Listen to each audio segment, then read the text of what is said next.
This is Anarchast.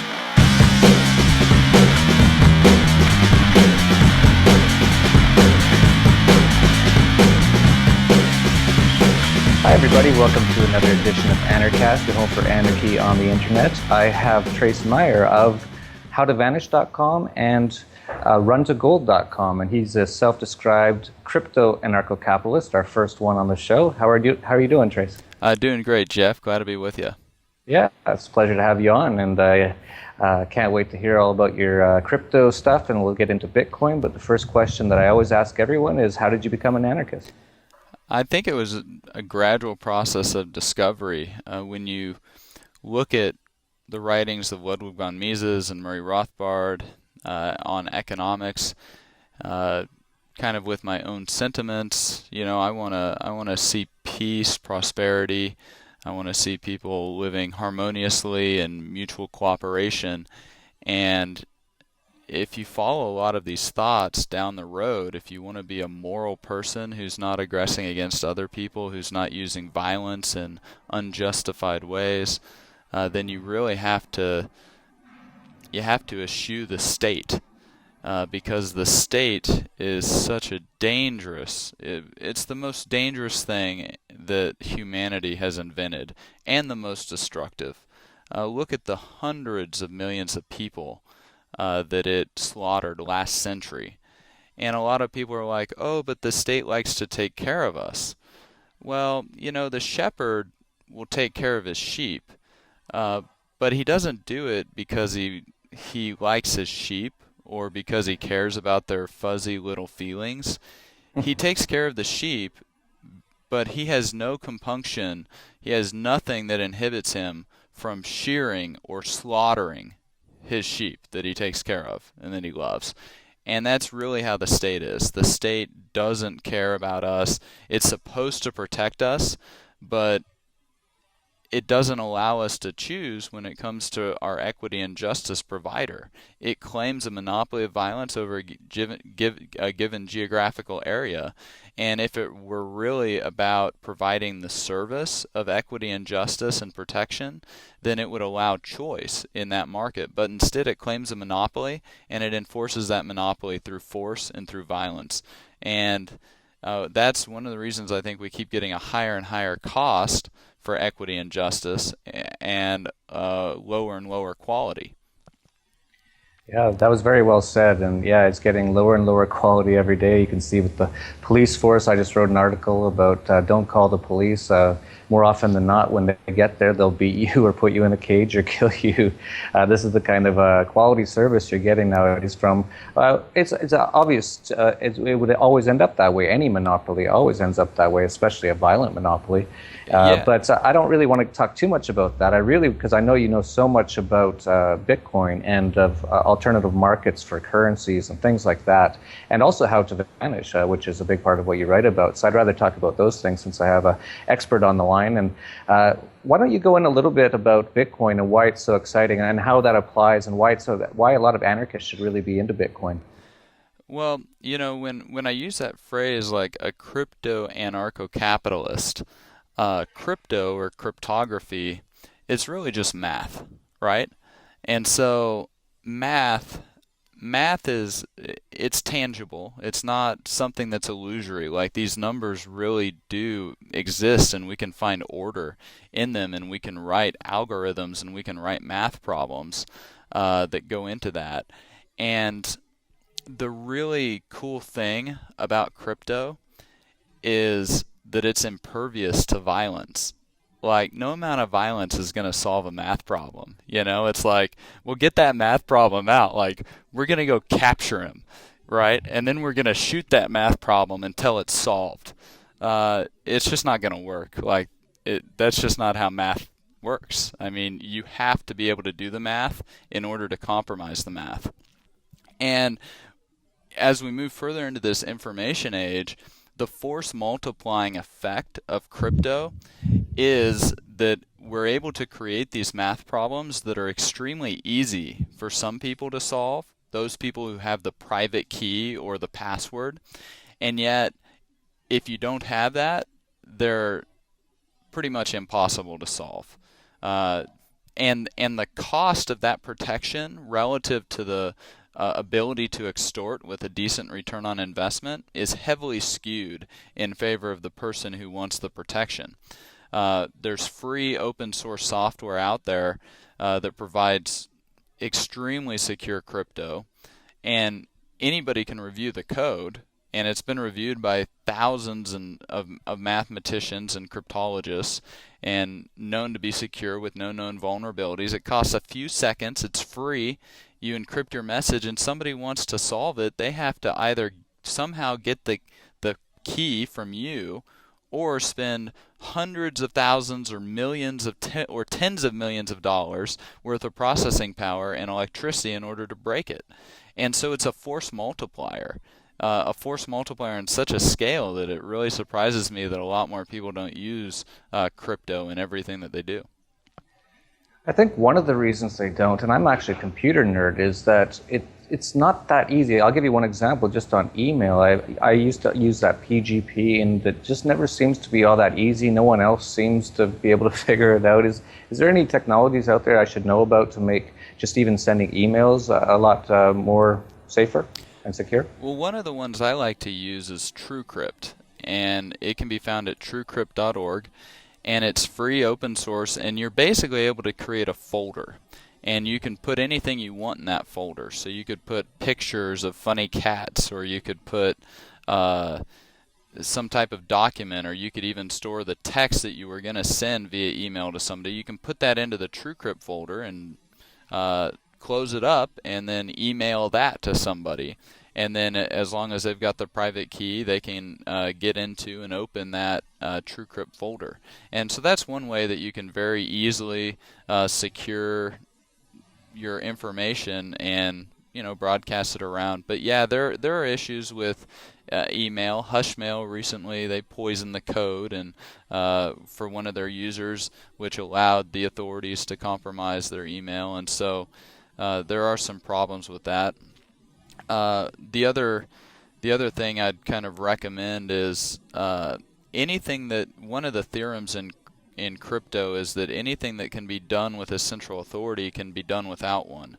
So when you're looking for services, look for services where you don't have a third party or other person involved in it. Look for things that are peer-to-peer, and that's going to take a little bit more technological savvy and perhaps a little bit more time in order to install email on your own devices that's secure, but it's possible.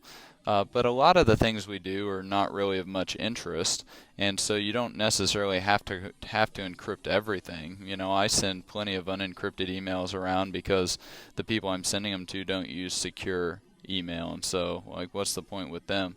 But if there's something that I want secure, or it's just to some of my friends, I like to employ some privacy hygiene just to make it a little bit more tougher on anybody who tries to look at that stuff. And wouldn't it be funny? They spend $15,000 worth of resources, and all they find is a picture of a funny cat. I mean, it's just fun.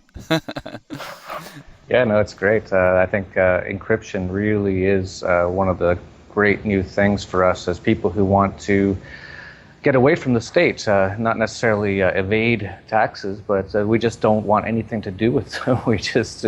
I actually don't even recognize them as being anything that actually exists. It's nothing I recognize. But let's get into Bitcoin a bit. I really loved what you were telling me about Bitcoin the other day.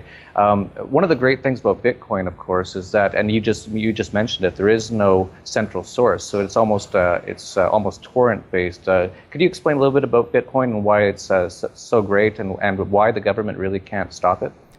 Yeah, so Bitcoin is a new protocol. And protocols are just rules, and in this particular case, these rules are for routing the traffic around the internet, and then also it creates rules for having, in essence, a distributed ledger, and the unit of account in that ledger are bitcoins. And so you're able to move these bitcoins from one address to another address in the ledger, which is then distributed among hundreds of thousands of computers all over the world using that private key. So it's really difficult for someone else to do the math problem, but really easy for you to do the math problem. And this is the first instance where we're now able to communicate value without the need for this central authority in a digital manner. Previously, we've needed these central authorities, like PayPal or Visa or MasterCard, to be able to communicate or to transmit value digitally over the internet. But now we don't. Just like we had SMTP, that's a protocol for routing email, and just like we had HTTP, and that's a protocol for routing hypertext transfer over the internet, websites basically. Now we've got Bitcoin, and it's a protocol for in effect routing money or purchasing power over the internet, and it does it all in a decentralized manner, and that's what's really exciting. It really is Pandora's box. It's the game changer, in my opinion.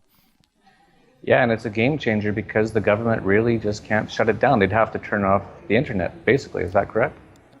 Yeah, but the internet's not going to get shut down anytime soon. And the thing is like the Bitcoin traffic as it's going through the internet, it's indistinguishable from like traffic from your E-Trade website or an online bank or your e-commerce that you're doing with Amazon. I mean, they can't encrypted, like if they make cryptography illegal, well then blobbity blob globbly gook gook. Yeah, I mean they can't stop it, it's all based on mathematics. So it's like, well, go ahead, get the gun out and shoot that math problem. Like, I dare you. Like, just use up all your bullets doing that. and that's really what Bitcoin's why it is that kryptonite dagger to the state now, because somehow they have to get the resources to engage in this surveillance fetish that they have, where they want to just like look at everybody under a petri dish. Like, well, where are they going to get those resources? And they're able to get them because, one, we use a fiat currency for most of our transactions, and two, those are deposited as reserves and then engaged in fractional reserve banking. And all of that allows them to engage in confiscation through inflation, which is just a form of taxation without representation. And we've had to use their payment system because they've had a monopoly on it. And there just wasn't the technology to allow us to route around that legislation and that damage in a way that we could do profitably. And now Bitcoin has changed all of that.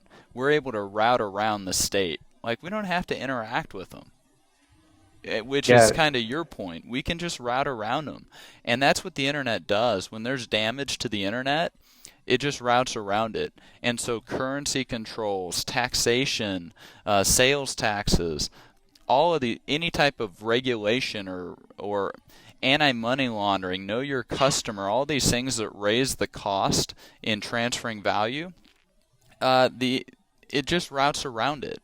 And Bitcoin's just the latest example of how technology is routing around the state. And eventually, in my opinion, the state's going to become a very fairly insignificant player in the average person's daily life. Just like, 500 years ago, you didn't agree with the church, like they burned you at the stake. Right now you don't agree with the state, well, they want to execute you with a drone or whatever, but they have to get the resources in order to be able to do that. And with the force multiplying effects of crypto and things like that, I think that it's going to be increasingly hard for them to secure those resources. Yeah, it truly is exciting. I've been involved. I used to work for a bank in Canada, and of course, as an entrepreneur, my whole life I always have to open corporations and bank accounts all over the world, and I can't believe how difficult it's getting. It took me about 6 months to open up my last bank account, and I'm in the process again of opening another one for another venture I'm working on in Chile. and it's going to be months again. I have to go around and get all sorts of things notarized, show proof of where I live. It's truly unbelievable to give them my money. It's unbelievable, and the fact that anyone puts up with this stuff is truly unbelievable. But I guess the whole point, or what they say, the government say, is, well, if we didn't do this, then terrorists would be able to open bank accounts. It's just unbelievable. It makes no sense whatsoever. Or they say it's money laundering, which is actually a good thing, and I highly recommend you launder all your money if you can. I don't recommend people do anything illegal, but yeah, if your money gets smelly because it's been in your pocket where it's sweaty or something, then yeah, of course you should wash it. But all of these things show how the state is introducing regulation, which is increasing the cost of using their system. They're increasing the cost in terms of time. You've mentioned, man, just getting your bank account set up to engage in this entrepreneurial venture is taking you a lot of time. And what difference does it make if there's any type of identity that's tied to these unsecure identity documents anyways, to transferring value? Like, that's irrelevant to the transaction of transferring value. Then you've got an increased cost in terms of privacy that we just mentioned, and there's increased costs in terms of money. Like, they're going to charge you $45 or whatever to do that wire transfer or to receive that wire transfer. And all of those things increase the costs on the entrepreneur. And so how do you compete against somebody who's using Bitcoin that doesn't have all those costs? I mean, it's a lot cheaper for them, and so they're able to make more profit. Like, how do you compete against that?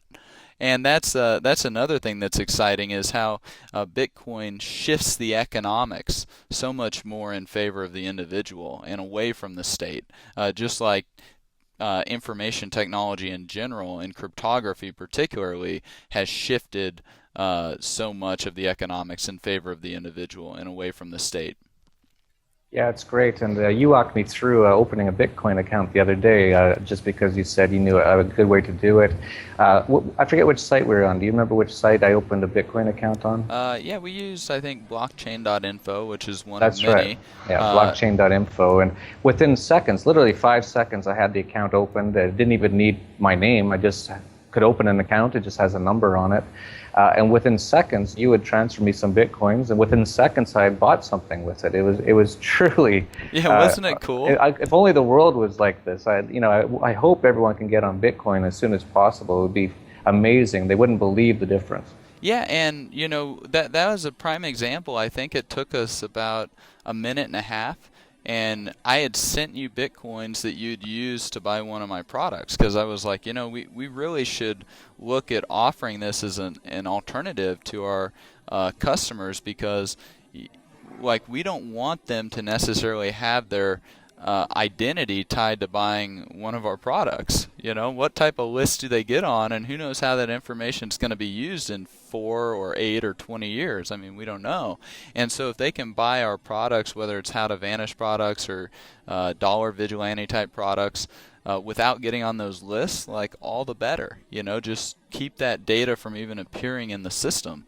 And I thought that was really cool. We were able to do that. And the really cool thing is, instead of just sending you a fraction of a couple dollars worth of value, it could have been $10 million. And there's nothing anybody could have done to freeze it or confiscate it or anything. So, I mean, that's pretty cool. And no transaction fees. Yeah, and there was no transaction fees. I mean, you can add a transaction fee that's equivalent right now to about a penny, and you get priority processing, but you don't need to. And in that case, we didn't, and it still processed just fine and quickly enough. But the whole system is built with these economic incentives in place to keep it secure and reliable and operating extremely quickly and at the lowest cost in terms of everything: time, money, and privacy. So, I mean, it's a game changer, in my opinion. Yeah, for all those anarchists out there, please offer your products in Bitcoin. I've actually offered Dollar Vigilante products in Bitcoin for quite a while. Not all of them, but the newsletter. And we've actually never had anyone pay with it, which is really disappointing. But I think as this word gets out more, And as more people start to really realize what's going on, hopefully we can all start to trade in Bitcoin, and we can really, it'll be just such a much better and easier world to transact in, and so much cheaper for all those people who always complain about the cost of their bank account, their checking account, that sort of thing. Well, Bitcoin basically has no transaction costs. So you really should be looking at it. Yeah, Trace, and the yeah, go other, ahead. part of that is there is a learning curve to it. It's not it is a very complex technology, but the tools are getting easier and easier to use, just like with email and SMTP protocols, very complicated, but there are tools out there that are easy to use. And so I created a free Bitcoin guide, which you can get at freebitcoinguide.com, and that reduces this learning curve and will really help people find out how they can, and help them walk them through step by step how to really start using Bitcoin on a regular basis. And if you're an anarchist and you don't accept Bitcoin, or actually if you're anybody and you don't accept Bitcoin, anybody who thinks that they're in favor of freedom and liberty and you don't accept Bitcoin, oh, I don't know. Like, I don't know if I can trust you, because if you want donations, or if you want to sell a product, and yet you want my identity so that I get on some list. Well, what about Hitler in the Night of the Long Knives, where he went out one night and purged 82 of his political opponents, assassinated them all? And now with drones and everything, yeah, I don't know if we can trust the people who don't accept Bitcoin. Just to throw that idea out there. Yeah, I'm totally with you. I'm totally buying into Bitcoin, and I hope a lot of more people do. Just before we go, why don't you tell people a little bit about your websites, what you offer, how to vanish, run gold, and even tell them about the one product that we've started to offer for Bitcoin at a highly reduced rate. Yeah, so Run to Gold, I write about the finance and the economics and things that are going on, and I actually started it before Bitcoin was even invented. Uh, and Run to Gold, like, we've got a decentralized physical currency there that's not subject to counterparty risk, and with all the banks failing and financial institutions on life support of quantitative easing and the inflation that goes along with that, I just saw that's a complete dead end, and people, I guess, would rather read my writings than explaining it to them one-on-one, right? And so that's why I started Run to Gold. And How to Vanish, the issue with sound money, which is a bulwark against despotic inroads, it belongs in the same place as constitutions and bills of right, according to Mises. It's not necessarily about money or even making money. It's about our civil liberties, and it's about our freedom and our ability to choose. And so that's why I started How to Vanish, because I saw the pattern throughout history. When these nation states collapse and lose control of their ability to milk the cows, they turn them into beef cows, as Doug Casey says. And so How to Vanish is really designed to help people avoid getting into a beef cow, and also, perhaps grow some wings or an invisibility cloak so that they don't even know that the cow's there. And that would keep it, perhaps from getting milked and slaughtered. And so that's really what How to Vanish and Run to Gold are all about. They're about protecting and preserving your money and your capital and your privacy and your civil liberties. And on the second point, you have a product, Get Your Gold Out of Dodge, which is, gosh, what, 129-page special report on how to safely store and transport gold and things of that nature in different service providers. And then I have a report on How to Vanish called the Bank Privacy Report. And we've combined these two reports into a product now that people can buy. And but you can only buy them combined for Bitcoins.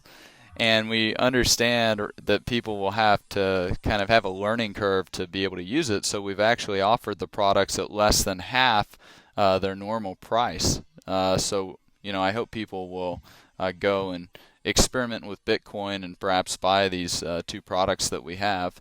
And in order to go and order these products, the website would be howtovanish.com/TDVGYG. So kind of like the dollar vigilante, get your gold. So Tango Delta Victor Golf Yankee Golf. Howtovanish.com, and then that. And people can get those two reports at a significant discount and help protect and preserve their capital and their privacy. That's great, and it's been very interesting, and I'd like to thank Trace Mayer for being with us, and please check out our products, check out his websites, and please get onto Bitcoin. We need to do this as a freedom-loving community. So that's it for Anarchast, another episode, your home for anarchy on the internet. Peace, love, and anarchy.